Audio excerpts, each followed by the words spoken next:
Hi guys, कैसे हो आप लोग। दोस्तों, मेरा नाम है प्रशांत जैन और इस बार एनएससीज के जो रजिस्ट्रेशन स्टार्ट हो चुके हैं, एनएसईपी, एनएसईसी, एनएसईजेस, तो फिर से वो क्वेरीज आने लग गई है दोस्तों कि कैसे सर मल्टीपल ओलंपियाड हम लोग प्रैक्टिस करें।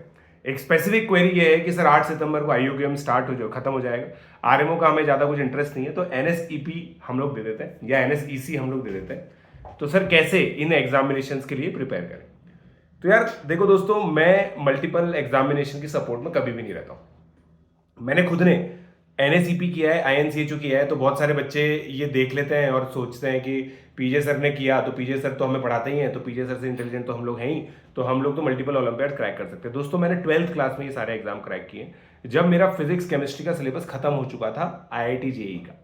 आईआईटी जेई का जो सिलेबस होता है वही फिजिक्स और केमिस्ट्री ओलंपियाड का ब्रॉडली सिलेबस होता है, और इसी वजह से there is a huge intersection between the students who are clearing JEE with top ranks and the medalist, right. आप लोगों ने देखा होगा जैसे Ved Dahoti all India rank 1 है और वही बच्चा फिजिक्स ओलंपियाड में इंडिया को रिप्रेजेंट करता है और गोल्ड मेडल लेके आता है।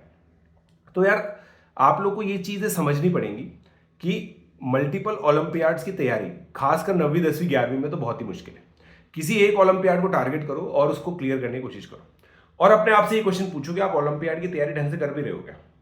ओलंपियाड की तैयारी करने का मतलब जेई की तैयारी करने जैसा ही होता है। प्रॉपर क्लास अटेंड करनी पड़ती है, होमवर्क करना पड़ता है, होमवर्क मेंटेन करना पड़ता है, सारी शीट सॉल्व करनी पड़ती हैं, उसका डिस्कशन क्लास होती है, उनके टेस्ट पेपर्स होते हैं, टेस्ट पेपर्स को एनालाइज करना होता है। ये सारी चीज़ें जब आप करते हैं तभी आप लोगों का सिलेक्शन होता है, और फिर उसके बाद एक सेटिस्फैक्शन की फील आती है। आप खुद सोच के देखो, आपने मैथमेटिक्स ओलंपियाड की तैयारी की, कोई भी टॉपिक आप लोगों ने पढ़ा, आपके अंदर सेंस ऑफ सेटिस्फेक्शन है या नहीं है, ये एक इंपॉर्टेंट क्वेश्चन है।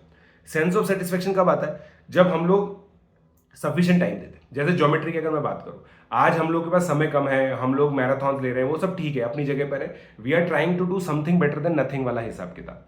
बट अगर हमें एवरीथिंग चाहिए, मतलब ज्योमेट्री के अंदर जैसे हमें एक सेटिस्फेक्शन चाहिए, मैं आप लोग को दोस्तों बता रहा हूं, आप लोग को इनपुट, केवल इनपुट इनपुट चाहिए 40 आवर्स का। 40 आवर्स का इनपुट का मतलब पता है? 40 घंटे की तो आपको क्लासेस चाहिए, और फिर 1:2 का रेशो होता है होमवर्क और क्लासेस का, तो 120 आवर्स की आपको मतलब टोटल मिला के ज्योमेट्री के लिए डेडिकेटेड पढ़ाई चाहिए। तब जाके आप ज्योमेट्री के अंदर फुलफिलमेंट की मतलब एक सेटिस्फेक्शन ला सकते हो। तो आप खुद सोच के देखो, एनएसईपी एनएसईसी में कौन बच्चे सेलेक्ट होते हैं, कौन बच्चे आगे तक जाते हैं, सोच के देखो। जेई की तैयारी जिनकी बढ़िया चल रही, राइट। एक बच्चा जिसने मैकेनिक्स के अंदर जेई का पूरा पाथ फॉलो किया। क्या होता है जेई का पाथ? भाई 18 लेक्चर अटेंड कर लिए, 18 लेक्चर अटेंड करने के बाद हर एक लेक्चर के बाद होमवर्क किया, फिर अगले लेक्चर में उसको डिस्कस किया, फिर काफ़ी सारे टेस्ट दिए, क्लास टेस्ट दिए, ये बच्चे ओलंपियाड में सेलेक्ट होते हैं, राइट। तो सर क्या हम लोग को कोई ओलंपियाड प्रिपेयर ही नहीं करना चाहिए? हम तो ये सब कुछ भी नहीं कर रहे। मैं ऐसा नहीं बोल रहा हूँ, करो एक करो, जिस भी सब्जेक्ट में आप लोगों को इंटरेस्ट है। अगर मान लीजिए आप लोगों ने अभी तक मैथ्स ओलंपियाड की तैयारी नहीं की थी, फिजिक्स ओलंपियाड में 2 महीने में कुछ तैयारी करना चाहते हो, कर लो। मगर 2 महीने की जो तैयारी होगी ना, वो ऐसी होनी चाहिए जो जितनी भी है सॉलिड है। मेरे को 2 महीने में 11th 12th नहीं करनी है।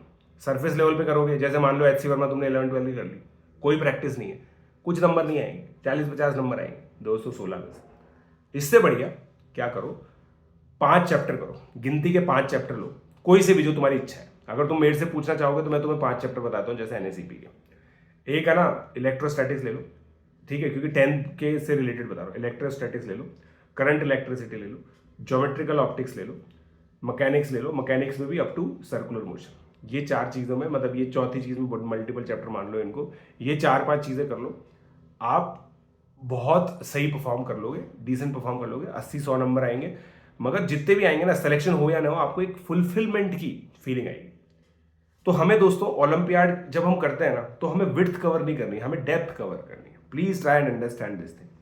तो मल्टीपल टारगेट्स हम लोगों को नहीं लेने, एक टारगेट लेंगे, जितना टाइम ड्यूरेशन है उसके हिसाब से प्लान बनाएंगे, something is better than nothing का हिसाब किताब रखेंगे। आपको एवरीथिंग नहीं मिल सकता, क्योंकि यू कैनॉट गेट एवरीथिंग, ठीक है। तो फिजिक्स के अंदर ऐसा हो गया, केमिस्ट्री के अंदर भी ऐसे ही रेलेवेंट। अगर आपको एनएसईसी करना है तो उसमें कोई 5 चैप्टर चूज कीजिए, केवल 5-5 चैप्टर चूज करके आप लोग आगे बढ़िए, ठीक है। सो यही चीज मैं आईयूकेएम के लिए भी बोलता था कि यार आपको अगर केवल नंबर थ्योरी कर लो या ज्योमेट्री कर लो, अगर समय कम है तो, समय कम है तो इसका मतलब ये नहीं कि सर हम तो करेंगे ही, क्योंकि आजकल क्या बच्चों का हिसाब किताब हो गया, सर या तो सब कुछ चाहिए या कुछ नहीं चाहिए। ऐसा नहीं सोचना है आप लोगों को, है ना। There is a middle path, उसको फॉलो कीजिए, और फिर आप आगे बढ़ सकते हो। ठीक है, सो दोस्तों इन सब चीज़ों को फॉलो करो। Let's crack it.